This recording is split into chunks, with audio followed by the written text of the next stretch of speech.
함께 기도하겠습니다.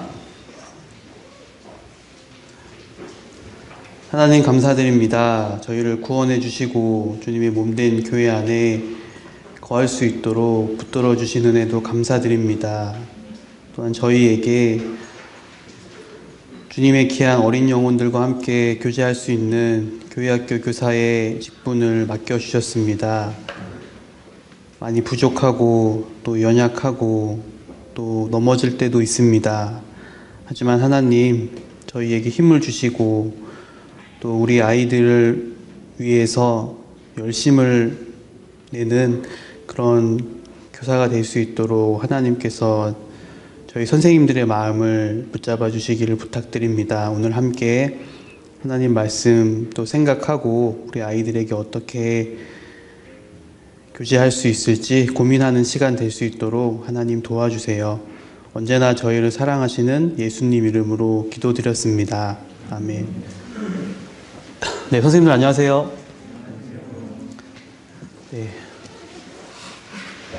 네, 함께 성경 찾아보도록 하겠습니다. 역대상 3장입니다. 역대상 3장입니다.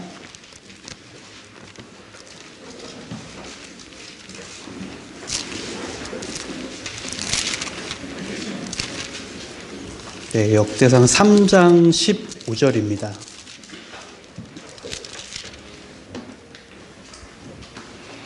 네, 역대상 3장 15절 말씀을 이렇게 읽어보도록 하겠습니다. 요시야의 아들들은 맏아들 요하난과 둘째 여우야김과 셋째 시드기야와 넷째 살룸이요. 네, 오늘 우선 처음에 좀 간략하게 요시야 왕 이후에 4명의 왕들이 있었는데요. 그 4명의 왕들을 잠깐 좀 살펴본 이후에 유다의 멸망한 원인에 대해서 또 유다의 멸망을 통해 우리가 어떠한 모습을 교훈받아야 될지 생각해 보도록 하겠습니다. 참 특이한 게 뭐냐면 그 요시야 왕 죽은 이후에 그 이후에 그 왕들이 다 요시야의 아들들이었어요. 거기다가 이제 그 여우야긴만 이제 그 요시야 왕의 이제 손자였는데요.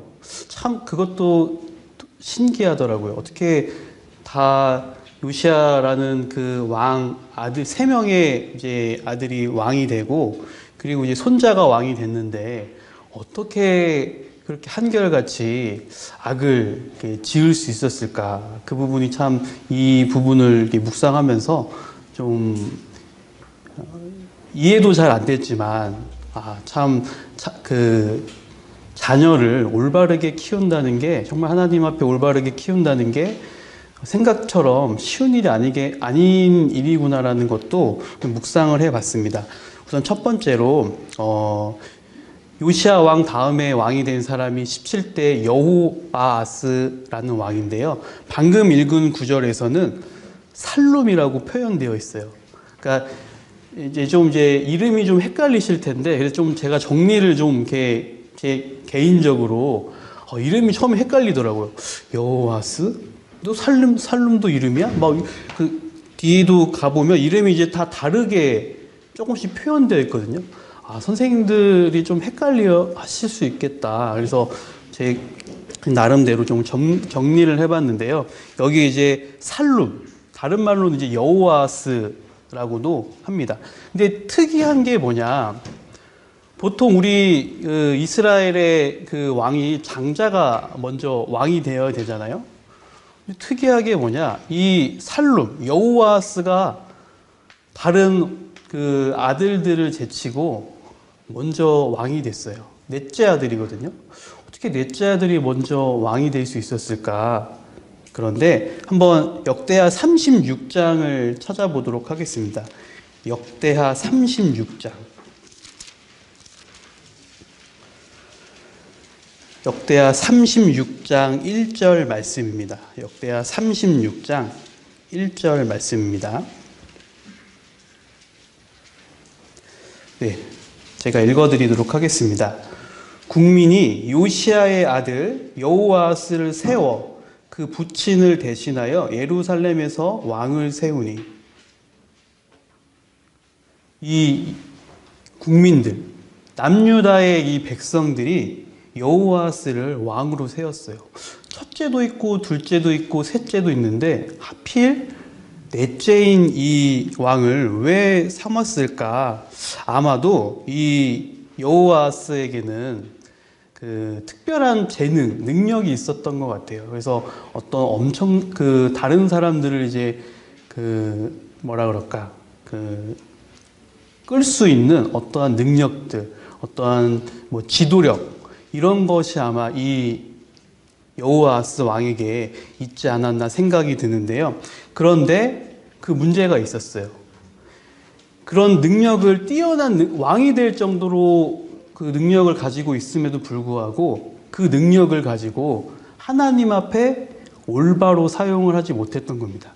그래서 이 여호아스라는 이 왕은 정말 안타깝게도 3개월만 그 왕의 그 역할을 하고 애굽으로 끌려가게 됐어요. 그러니까 참 그 뭐라 그럴까, 자신에게 주어진 그 능력을 하나님 앞에 하나님을 섬기는데 올바로 사용했다면 어쩌면 크게 하나님께 쓰임 받을 수 있었을 텐데 정말 자신을 위해서 정말 이 왕의 권력을 하나님 앞에 올바르게 사용하지 못했던 그 모습을 알 수 있습니다. 그래서 이제 이 애굽으로 여호아스 왕이 끌려갔잖아요. 그러면서 이 여호아스 왕이 끌려가면서 애굽에서 이 남유다 백성들에게 그 전쟁 벌금을 내도록 하게 합니다. 우리 지금도 이제 러시아에서 우크라이나하고 전쟁을 하고 있는데 그 전쟁이 종전되면 뭐 전쟁 그 지원금을 어디서 낼 거냐 뭐 지는 쪽에서 뭐 내야 된다 뭐 이런 얘기를 막 하고 있잖아요. 그러니까 이때 당시에도 이제 애굽이 자신들이 이제 전쟁한 것에 대해서 그거에 대한 손해배상 청구를 이 남유다에게 한 것입니다. 그래서 이제 무거운 그 돈을 또 벌금을 내려면 또 국민들의 세금을 또 걷었어야 됐잖아요. 그러니까 참 어려웠던 환경이었어요. 그런데 이 여호아스 왕이 어쨌든 이제 폐위가 되고 그 다음에 이제 18대 여호야김이라는 사람이 또 왕이 됐어요. 이 사람은 바로 요시야의 둘째 아들입니다. 그런데 원래는 이 사람의 이름이 여호야김이 아니었거든요. 열왕기하 23장을 찾아보겠습니다. 열왕기하 23장입니다. 열왕기하 23장.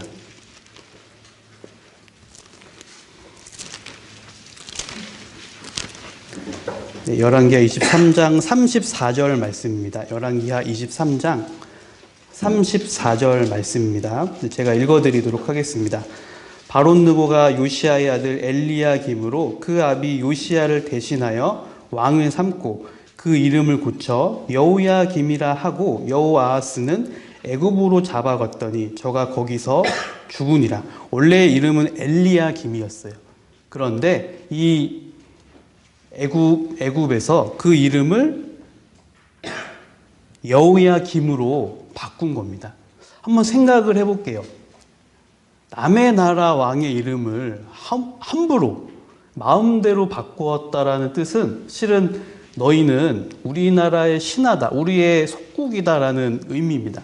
그러니까 이 애굽이 이 남유다의 왕의 이름을 바꿨다는 것은 뭐냐? 너희 남유다는 우리 애굽의 속국이다라는 그런 의미를 가지고 있어요.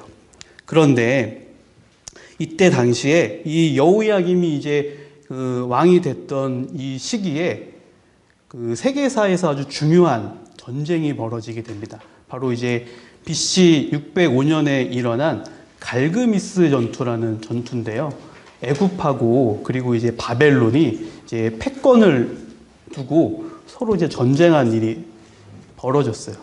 그런데 이제 이 전쟁에서 애굽이 이제 전쟁에서 지게 됩니다.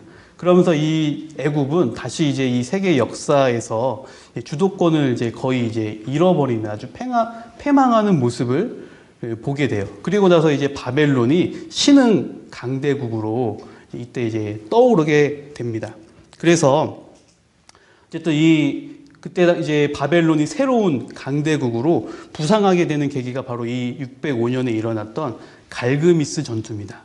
이 갈그미스 전투에서 이 바벨론이 승리를 했잖아요.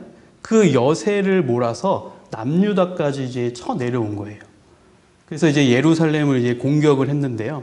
그때 바로 이제 이게 바로 바벨론의 1차 이제 공격이 침공이 되는 겁니다. 그래서 그때 당시에 이제 바벨론이 침공을 해서 당시에 젊은 청년들, 유능한 청년들을 잡아서 이제 자기네 나라 바벨론으로 포로로 이끌어 갑니다. 이때 당시 이제 포로로 되었던 포로로 끌려갔던 사람들이 바로 다니엘과 새 친구들이 이때 당시에 이제 포로로 잡혀가는 그 이야기를 알 수 있습니다. 그리고 나서 이제 이 여호야김이 이제 죽은 이후에 그 다음에 아들이 된 사람이 바로 19대 여호야긴이라는 그런 사람인데요. 그 이름은 다른 말로 성경에서는 고니야 혹은 여고니야라고도 표기가 되어 있습니다. 그래서 여호야긴, 고니야, 뭐 여고니야, 뭐 여고냐 이렇게 세 글자로 이렇게 부르기도 하는데요. 어쨌든 요 인물이 동일 인물이다라는 것을 우리 선생님들이 좀 생각하셨으면 좋겠습니다. 그래서 이 여고냐가 이제 여호야김에 이어서 왕이 되었어요. 근데 이 당시에 바벨론이 BC 597년에 두 번째 바벨론이 이제 침공을 하게 됩니다. 이 19대 여호야긴 왕도 3개월하고도 10일밖에 통치를 못했어요. 근데 그 기간 동안 바벨론에서 2차 침공이 일어나게 된 겁니다. 그리고 이제 이 여호야긴은 이제 바벨론으로 끌려가게 됐어요. 그래서 그곳에서 이제 37년간 이제 옥살이를 이제 한 이후에 나중에 이제 바벨론의 왕이 바뀔 때 풀려나서 이제 좀 왕의 예우를 받다가 죽게 되는 사건이 이제 일어나게 됩니다. 어쨌든 이 2차 침공 때 일어난 일은 어떤 일이었냐면 그 이스라엘 남유다의 왕, 뭐 어떤 왕족, 관료, 기술자 뭐 이런 사람들 좀 재능 있는 사람들을 이렇게 기술자들을 끌고 이제 바벨론으로 갑니다. 왜 바벨론으로 데려갔을까? 그 바벨론 제국을 이 세계 최고의 도시로 만들기 위해서 각 나라에서 아주 유능한 기술자들을 포로로 이제 끌고 갔어요. 그래서 바벨론을 최고의 그 도시로 만들기 위해서 그 기술자들을 동원해서 이제 바벨론을 이제 그 도시를 아주 이렇게 멋지게 이렇게 만들기 위해서 그 포로들을 이렇게 끌려가는 사건이 있었습니다. 그리고 나서 이제 마지막으로 왕이 된 사람이 바로 시드기야 왕입니다. 이 시드기야는 요시야 왕의 셋째 아들이에요. 좀 헷갈리죠? 아들, 손자, 아들 이렇게 되는데요. 어쨌든 저도 처음에 정리하다가 이렇게 복잡하게 돼 있네라고 생각을 했는데 어쨌든 좀 나름대로 이게 정리를 해놓으면 좀 보기는 편하더라고요. 그래서 이제 셋째 아들이 이제 이 시드기야 왕인데 이 시드기야 왕은 그 예레미야 선지자가 계속 이제 바벨론에 항복을 하라고 하잖아요. 그런데 이제 그 항복을 계속 이제 무시하게 됩니다. 그래서 결국에 이제 바벨론이 이제 공격을 하잖아요. BC 586년에 아주 이제 이 3차 침공으로 인해서 예루살렘이 완전히 함락되는 그 일을 이 시드기야 왕 때 겪게 돼요. 그리고 이 시드기야는 자신의 두 아들이 그 죽는 모습을 직접 보게 됐고, 자기의 눈이 뽑히고, 그리고 이제 포로로 끌려가서 그 바벨론에서 이제 남은 평생을 이제 사는 그 모습이 이 유다의 멸망에 나오는 내용입니다. 여기서 참 우리가 생각해 볼 게, 어떻게 요시야 왕이 31년 동안 정말 하나님을 섬기기 위해 수많은 노력을 열심히 했잖아요. 그 31년간의 통치를 정말 이렇게 빨리 수포로 4명의 왕이나 돌아가게 할 수 있었을까? 참 도대체 그들의 마음에는 뭐가 있었길래 그렇게 하나님을 섬기지 않고 자기의 아버지 혹은 자기의 할아버지가 그렇게 하나님을 위해 열심히 섬기는 모습을 분명히 봤는데 왜 그러지 못했을까? 우리는 그 마음을 한번 생각해 봐야 되겠다는 생각이 들었습니다. 그래서 결국은 이 하나님의 은혜가 있을 때는 이 예루살렘은 아무리 수많은 적군들이 쳐들어와도 하나님의 은혜로 보호받았잖아요.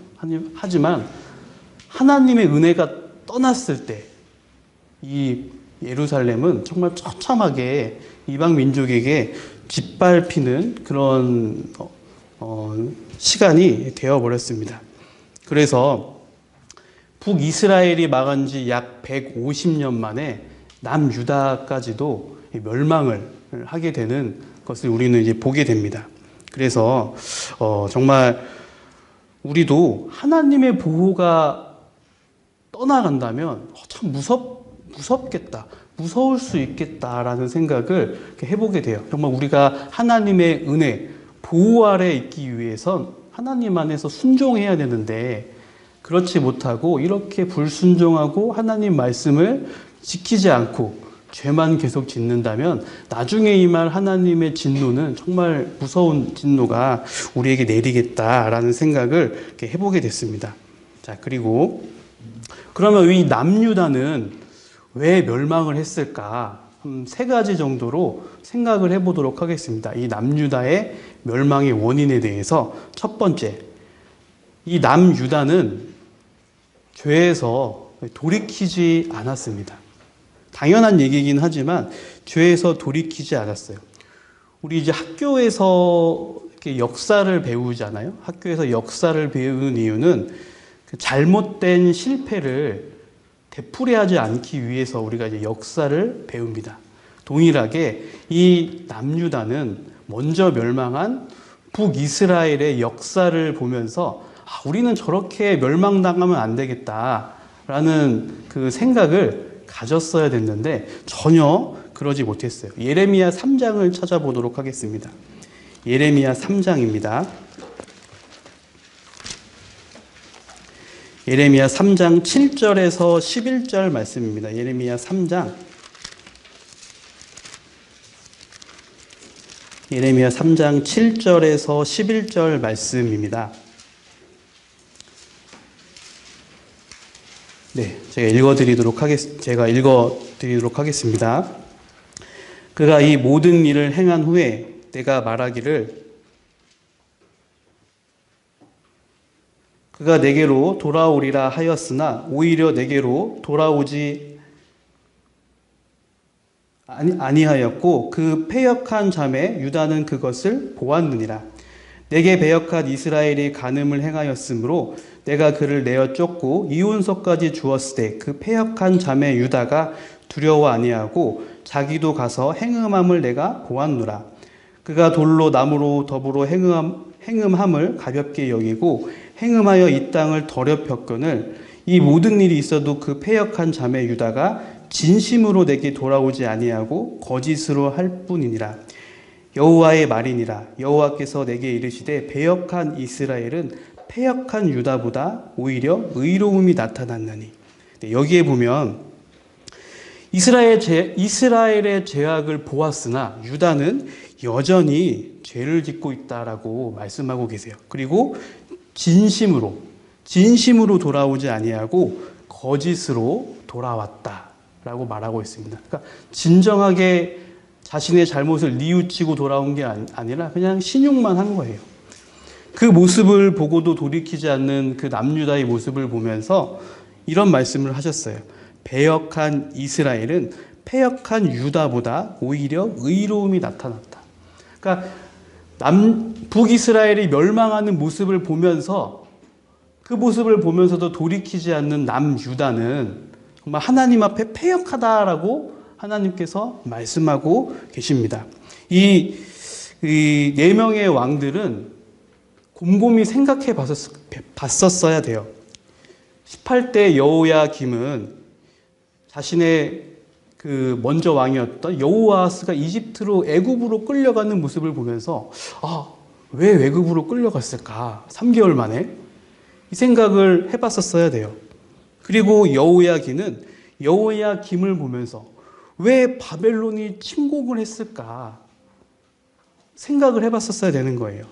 또 시드기야 왕은 여호야긴을 보면서 왜 바벨론으로 끌려갔을까?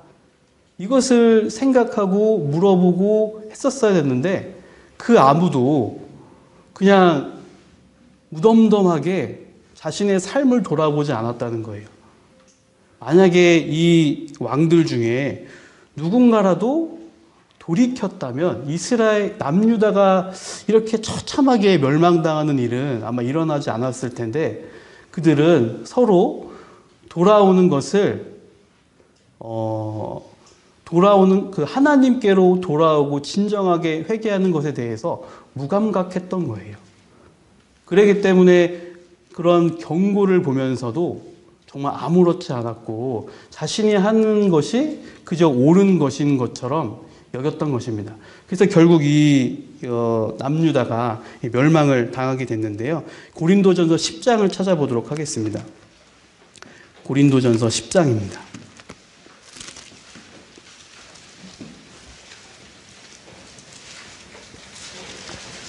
고린도전서 10장 6절 말씀입니다. 고린도전서 10장 6절. 그런 일은 우리의 거울이 되어 우리로 하여금 저희가 악을 즐겨한 것 같이 즐겨하는 자가 되지 않게 하려 함이니. 이 과거의 이스라엘 백성들은 하나님의 능력을 정말 맛보았잖아요. 그럼에도 불구하고 하나님의 그 은혜를 맛보았음에도 불구하고 하나님의 말씀에 불순종하고 또 원망하고 불평하고 결국 이스라엘 백성들이 광야에서 정말 그 많은 백성들이 죽임을 당하는 모습을 우리는 볼 수 있습니다. 그리고 동일하게 우리는 악을 즐기다가 멸망을 당한 이 이스라엘처럼 동일한 그 역사를 우리는 반복해서는 안 되겠다라는 생각이 들어요. 10장 11절 말씀도 보겠습니다. 11절. 저희에게 당한 이런 일이 거울이 되고 또한 말세를 만난 우리의 경계로 기록하였느니라.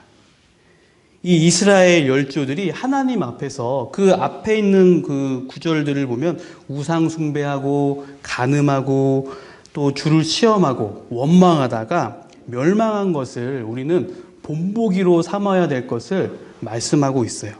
성경은 우리에게 정말 수많은 경고를 하고 있습니다.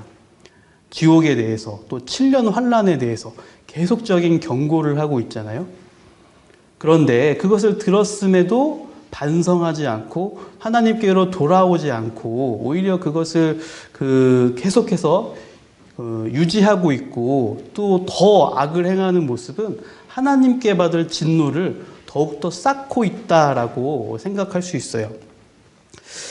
그 법칙 중에 어떤 이제 하인리라는 사람이 있는데 그 사람이 발견한 법칙이라는 게 있어요.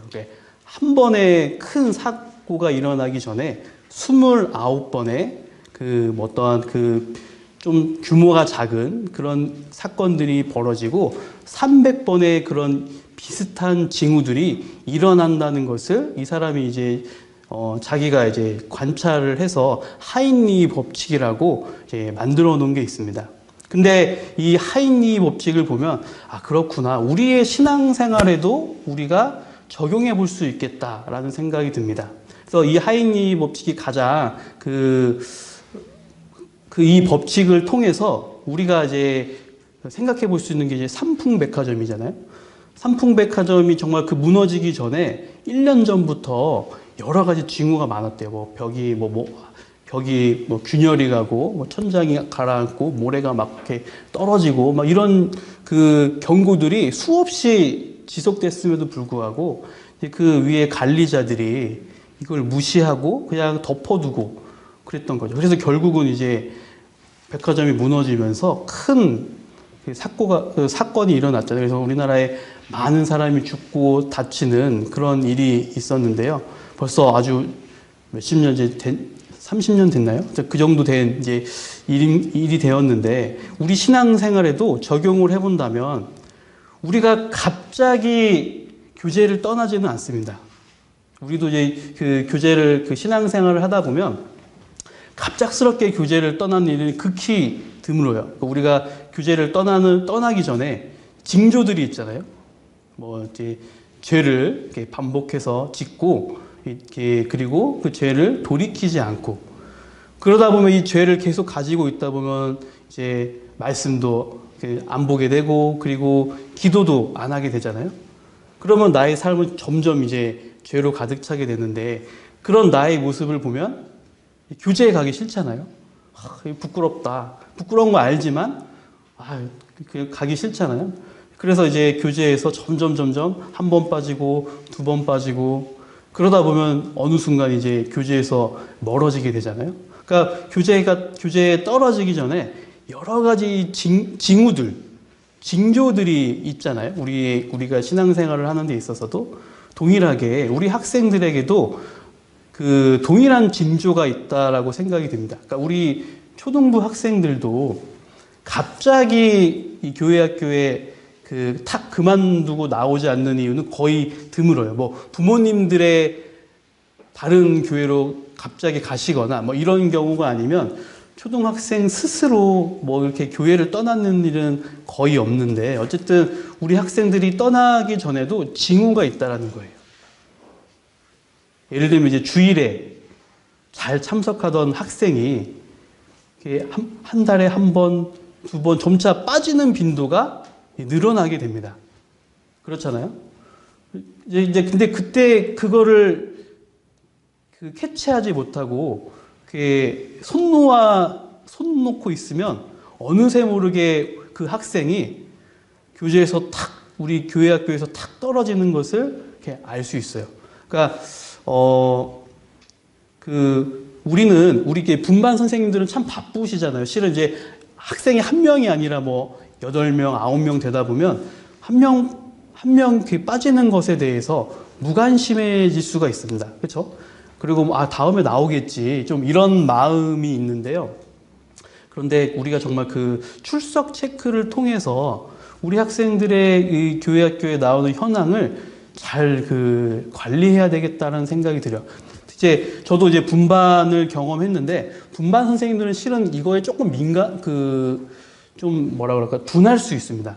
왜냐하면 학생들이 많고 그리고 좀 이렇게 다음에 나오겠지 좀 이렇게 바쁘잖아요. 아이들 여러 명 챙기기가. 그래서 이런 출석 관리를 보통 이제 임원 선생님들도 아마 같이 보실 텐데, 그러니까 이런 부분을 우리 임원 선생님들도 함께 우리 뭐 학년에 출석부를 보면서 이 학생이 잘 나오다가 빠지고 있네. 이것들을 우리가 잘 관리하고 체크할 필요가 있을 것 같아요. 그래서 학생들의 출결 관리가 분반 선생님들에게만 맡겨지는 것이 아니라 우리 우리 임원 선생님들도 함께 그것을 보고 파악될 수 있도록 좀 이렇게 필요하지 않나 싶어요. 그래서 초기에 그 학생들을 잡으면 교재에 붙이기 쉬운데, 근데 이제 나중에 아주 멀리 이제 마음이 떠나가고 몇 달 안 나온 지 됐는데, 그때 이제 데리고 오려면 참 힘들어지는 경우가 있습니다. 그래서 우리가 특히 코로나 이후 온라인으로 교회 학교를 수업하는 데 있어서 아이들의 출석 체크에 어쩌면 우리가 좀 더 민감해야 되겠다. 좀 더 잘 세심하게 체크하고 관리해야 되겠다라는 생각을 해보게 됩니다. 네, 그리고 두 번째로 이 유다가 멸망한 원인은 뭐냐? 말씀을 청종하지 않은 습관이 이 남유다에 있었습니다. 예레미야 22장을 찾아보겠습니다. 예레미야 22장입니다.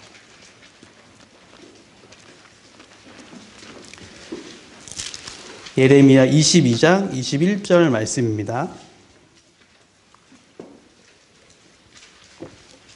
예레미야 22장 21절 말씀입니다. 네, 제가 읽어드리도록 하겠습니다. 내가 평안할 때에 내가 내게 말하였으나 내 말이 나는 듣지 아니하리라 하였나니 내가 어려서부터 내 목소리를 청종치 아니함이 내 습관이라. 이 남유다 사람들은 청종치 않았다고 했잖아요. 청종하다는 건 뭐냐? 경청한다, 순종한다 라는 뜻을 가지고 있어요. 그러니까 하나님의 말씀을 듣기는 들은 거예요. 아예 안 들은 게 아니라 듣기는 들었으나 순종하지 않고 경청하지 않았어요. 그렇기 때문에 결국 이 남유다가 멸망하게 됩니다. 여기에 보면 습관이라고 되어 있는데요.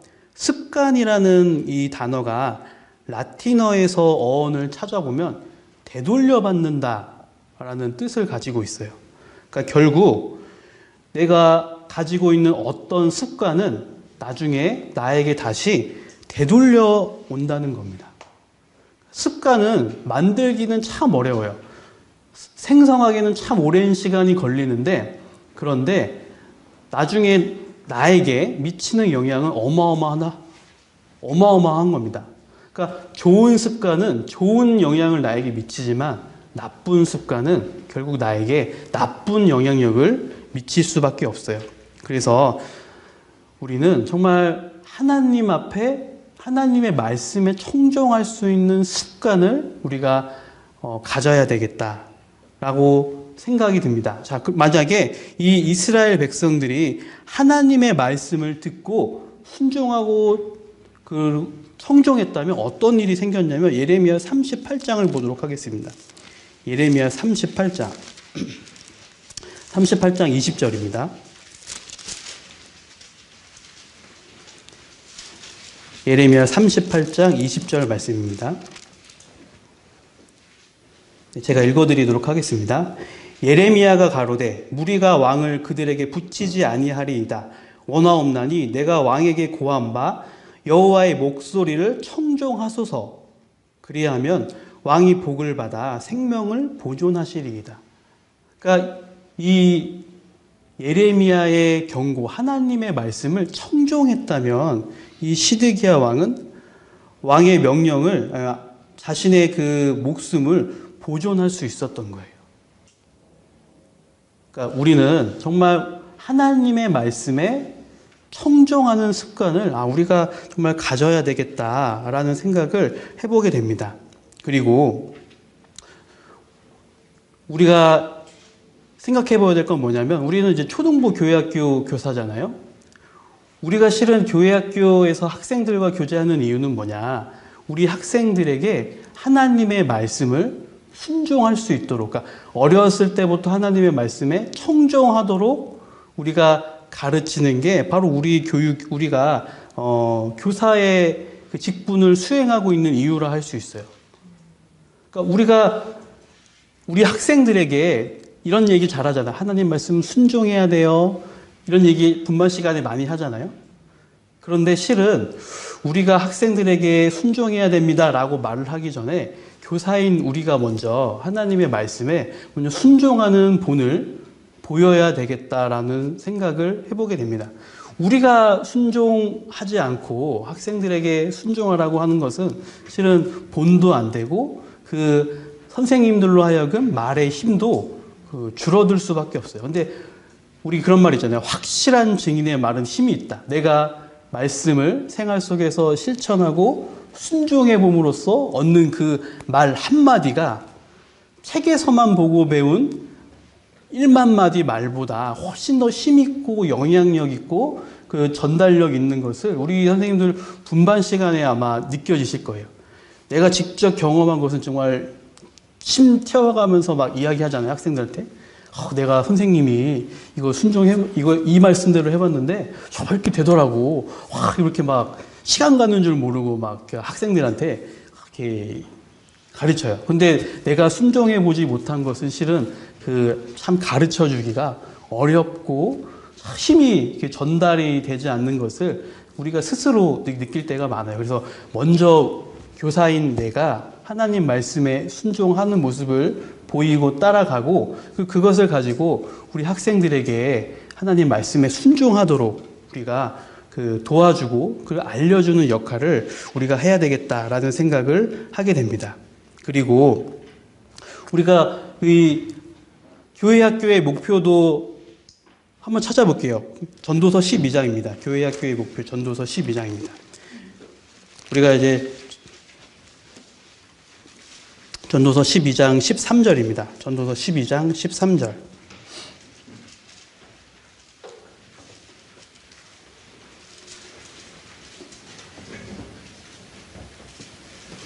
네, 제가 중간 부분부터 읽도록 하겠습니다. 하나님을 경외하고 그 명령을 지킬지어다. 이게 교회학교의 교육 목표잖아요. 하나님을 경외하고 그 명령을 지킬지어다. 이게 청종입니다. 그렇기 때문에 우리는 우리 학생들에게 하나님의 말씀을 하나님을 경외하고 그리고 그 하나님의 말씀을 지키는 그 부분에 대해서 우리가 정말 잘 가르쳐 줘야 되겠다라고 생각을 들게 됩니다. 하나님을 경외할 때 하나님의 말씀을 지킬 수 있잖아요. 예레미야 4장을 찾아보도록 하겠습니다. 예레미야 4장입니다.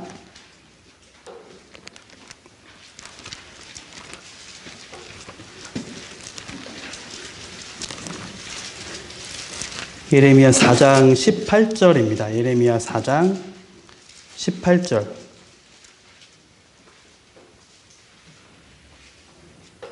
제가 읽어드리도록 하겠습니다.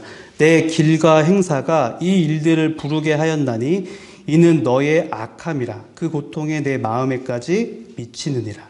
내 길과 행사. 우리는 우리 학생들에게 길과 행사를 어떻게 결정하고 선택하게 되고 걸어가야 할지 도와줘야 되겠다는 생각입니다. 6장도 보겠습니다. 6장 19절입니다. 6장 19절. 제가 읽어드리도록 하겠습니다. 땅이여 들으라. 내가 이 백성에게 재앙을 내리리니 이것이 그들의 생각의 결과라. 그들이 내 말을 듣지 아니하며 내 법을 버렸음이라. 하나님의 말씀에 반대되는 정말 그것의 결과는 정말 재앙과 고통만이 우리에게 남겨진다는 것을 우리 학생들과 함께 교제해야 되겠다라는 생각이 듭니다. 그리고 세 번째로 이 남유다가 멸망한 원인은 어떤 이유로 멸망했냐? 바로 하나님은 오래 참으셨어요. 하지만 결국 돌이키지 않는 것, 죄가 있는 것은 하나님께서 용서하지 않고 심판하신다는 것을 우리는 이 남유다의 역사를 통해서 알 수 있습니다. 베드로후서 3장을 찾아보도록 하겠습니다. 베드로후서 3장입니다.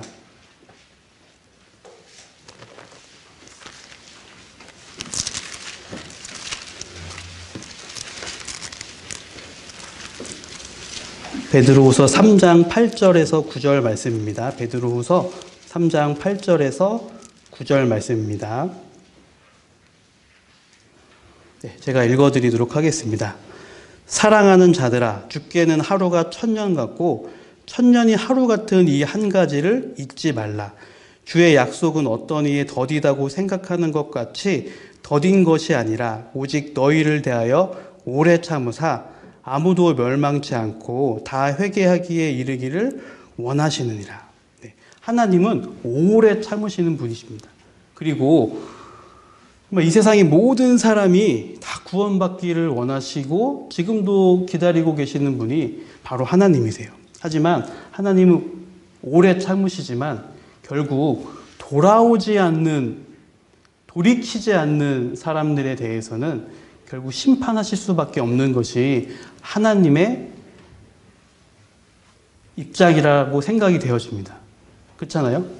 마치 이런 거와 같아요. 그러니까 밧줄로 어떤 사람이 이제 절벽에서 낭떠러지에 이제 있는 거예요. 그 사람을 구하기 위해서 이제 밧줄을 내려줘야 되잖아요. 그래서 밧줄을 탁 내려줬어요. 자, 이걸 붙잡고 이제 올라오면 됩니다 하고 이제 밧줄을 딱 내려줬어요. 그러니까 살 기회가 분명히 생겼잖아요. 근데 그 밧줄을 잡고 올라와야 하는데 올라오지 않고 스스로 밧줄에서 손을 놓아버리는 겁니다. 마치 죄를 지었음에도 불구하고 하나님께로 돌이키지 않는 것은 스스로 밧줄을 손으로 놓는 것과 같다라는 생각이 들어요. 분명히 하나님께서는 살 수 있는 기회, 생명의 기회를 우리 모두에게 베풀어 주고 계신데, 근데 그 기회를 자신의 불순종으로 인해서 그냥 놓아버리는 겁니다. 이 모습을 보면서 정말 인간이 어리석구나. 충분히 분명히 살 수 있는 기회가 있는데 자기들 손으로 그 기회를 그냥 놓쳐버리는 거예요. 그리고 제가 또 두려웠던 게 뭐냐면, 이 시드기야가 분명히 예레미야를 통해서 예언을 들었잖아요. 근데 무시했잖아요. 그리고 나서 이제 바벨론이 공격을 해서 이제 자기의 눈 앞에서 자신의 아들이 눈이 그 뽑히는 모습을 봤을 때, 그리고 죄송합니다. 네. 두 아들들이 자신 앞에서 죽는 모습을 봤을 때, 그리고 자신의 두 눈이 뽑힐 때, 그때 어떤 마음이었을까? 야, 진짜 하나님의 말씀이 진짜 이루어지는구나. 내가 그때 이 말씀을 들었는데 그때 내가 돌이켰더라면 이런 일은 나에게 안 당했을 텐데, 시드기야의 마음이 아마 그런 마음이었을 거예요. 평생 이 두 눈을 잃어버린 채 감옥에서 정말 평생토록 후회하다가 죽었을 거예요. 이 모습을 보면서 그렇구나. 우리가 하나님의 말씀을 불순종하는 데 있어서 불순종하잖아요. 그리고 무시하잖아요. 가볍게 여기잖아요. 에이, 설마 그런 일이 일어나겠어. 좀 이렇게 살면 좀 어때? 근데 그 경고의 말씀이 내 눈앞에서 탁 실현이 될 때 어떤 마음일까? 진짜 무서울 것 같아요.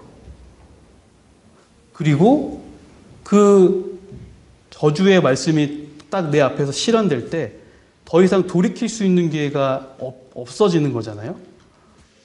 그러니까 정말 기회가 있을 때, 우리가 하나님 앞에 올바로 살아갈 기회가 있을 때, 그 때가 왔을 때 우리가 그 기회를 잡아서 하나님 앞에 정말 열심히 살아야 되겠다, 정말 돌이켜야 되겠다라는 마음이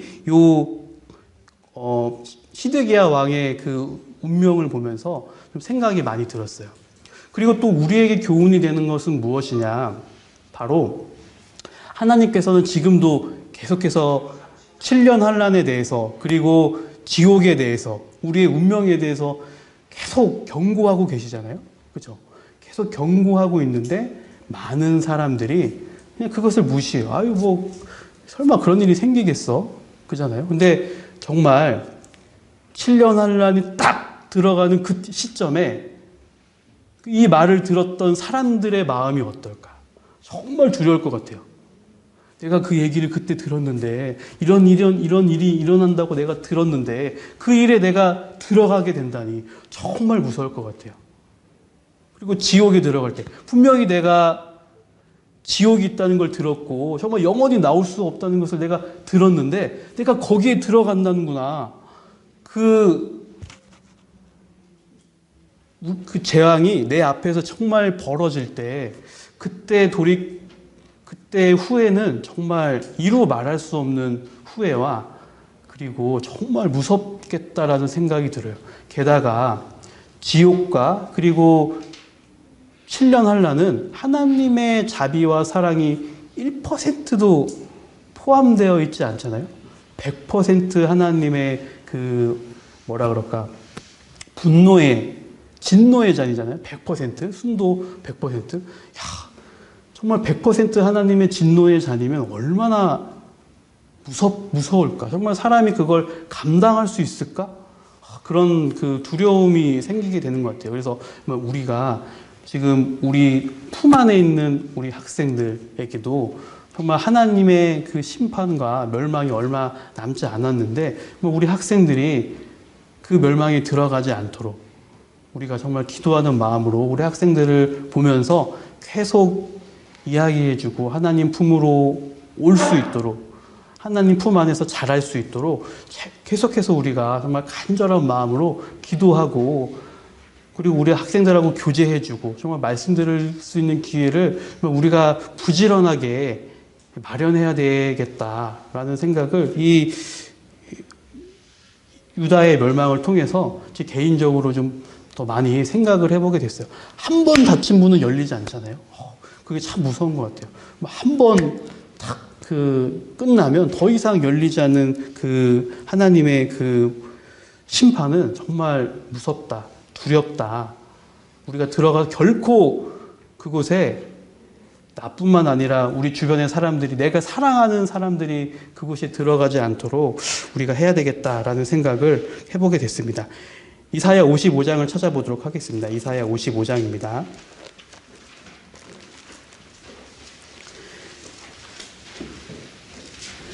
이사야 55장 2절에서 3절 말씀입니다. 이사야 55장 2절에서 3절.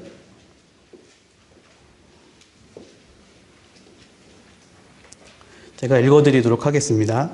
너희가 어찌하여 양식 아닌 것을 위하여 은을 달아주며 배부르게 못할 것을 위하여 수고하느냐. 나를 청중하라. 그리하면 너희가 좋은 것을 먹을 것이며 나의 마음이 기름진 것으로 즐거움을 얻으리라. 너희는 귀를 기울이고 내게 나아와 들으라. 그리하면 너희 영혼이 살리라. 내가 너희에게 영원한 언약을 세우리니 곧 다윗에게 허락한 확실한 의뢰니라. 말씀에 청종할 때 하나님께서 우리에게 축복해 주실 것이고 또 즐거움을 주실 것이며 또 우리의 영혼이 살아나게 될 것입니다. 이것은 하나님의 확실한 은혜입니다. 그래서 예수님도 말씀하셨잖아요. 내가 곧 길이요. 하나님께로 가는 길이라고. 그래서 우리는 하나님 말씀만이 우리를 천국에 인도해 줄 수 있는 길이다라는 것을 우리 학생들에게 정말 잘 교제해 주고 또 알려줘야 되겠다라는 생각을 해보게 됩니다. 그리고 또 한 가지 의문점이 든 게 왜 하나님께서 이제 바벨론을 들어서 남유다를 침공하게 하셨잖아요. 한 번에 원샷으로 끝낼 수도 있었는데 왜 20년 동안 세 차례에 나눠서 걸쳐서 침공을 했을까? 그런데 곰곰이 생각해 보니까요. 하나님께서는 남유다가 멸망하기를 원하셨던 게 아니었구나라는 생각을 해보게 됐어요. 정말 그들이 원하셨다면 세 번 나눠 걸쳐 올 필요가 뭐가 있어요? 한 번에 딱 정리해버릴 수 있잖아요. 근데 20년에 걸쳐서 세 차례에 걸쳐서 1차 침공, 2차 침공, 3차 침공을 했잖아요. 그러니까 하나님의 마음은 실은 유다가 망하는 것을 원하는 것이었던 것이 아니라 돌아오기를 정말 끝까지 오래 참으셨다라는 것을 생각해 볼 수 있어요. 그래서 그렇구나. 정말 하나님의 사랑은 우리가 이해할 수 없을 정도로 정말 크고 넓고 또 오래 참아주시는 분이 정말 하나님이시구나. 근데 그 하나님의 사랑이 끝날 때는 가감하게 여지없이 멸망이 내린다라는 것을 이 남유다의 멸망을 통해서 생각을 해보게 됐습니다. 그래서 이 네 명의 왕이 누구 하나라도 하나님을 올바르게 섬겼다면 남유다가 이렇게 멸망당하지는 않았을 거라고 생각이 들어요. 근데 그 네 명의 왕이 모두 다 브레이크를 걸지 못하고 더욱더 하나님의 멸망에 빠져들어가는데 악셀을 밟았다라는 생각이 들어요. 근데 우리는 하나님의 멸망에 정말 우리 각자는 브레이크를 밟아줄 수 있는 그런 우리 선생님들이 되어야 될 거예요. 내가 처해 있는 가족들 혹은 친구들 다 멸망을 모르는 사람들이잖아요. 그 사람들에게 정말 그 지옥을 향해 달려가고 있는 그 사람들에게 브레이크를 걸어줄 수 있는 우리 선생님들이 각자가 되어야 되겠다. 그런 역할을 못한다면 정말 그들은 급격하게 정말 더 빠르게 그 지옥의 멸망으로 떨어지지 않을까 생각을 해보게 됩니다. 그래서 우리 오늘 이 남유다의 멸망을 통해서 우리가 하나님의 말씀을 청종하고 또 하나님께로 돌이키고 또 하나님은 오래 참아주시는 분이긴 하시지만 결국 하나님이 참으시는 그 기간 내에 돌아오지 않는다면 하나님은 무서운 심판으로 우리에게 심판을 하신다는 것을 이 남유다의 그 멸망을 통해 한번 생각을 해보게 되었습니다. 그래서 우리 학생들에게도 그 하나님의 말씀을 청종하는, 어렸을 때부터 하나님의 말씀을 청종하고 순종하고 그 실천하는 그것에 대해서 우리가 좀 더 규제를 더 많이 해줘야 되겠다라는 생각을 해보게 됩니다. 그럼 기도하고 마무리하도록 하겠습니다. 기도드리겠습니다.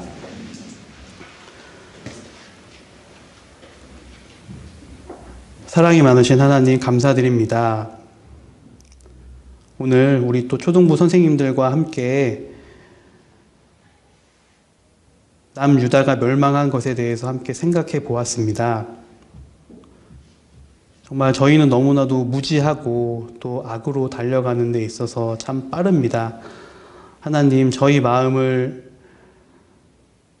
돌보아 주시고 또 붙잡아 주시고 하나님께로 가는 길에 정말 열심을 품고 달려갈 수 있도록 하나님 저희 마음을 붙잡아 주시기를 부탁드립니다. 또한 저희에게 너무나도 귀한 주님의 어린 영혼들을 맡겨주셨습니다. 우리 초등부 학생들에게 하나님의 사랑을 알려주고 또 안내해주는 그 교사의 직분을 잘 감당할 수 있도록 하나님께서 여기 함께 앉아있는 우리 선생님들에게 더욱더 힘을 주시고 또 교사의 직분을 하는 데 있어서 힘들지 않도록 여러 가지 형편과 환경을 또 두루두루 살펴주시기를 부탁드립니다. 언제나 저희를 사랑하시는 예수님 이름으로 기도드렸습니다. 아멘. 수고하셨습니다.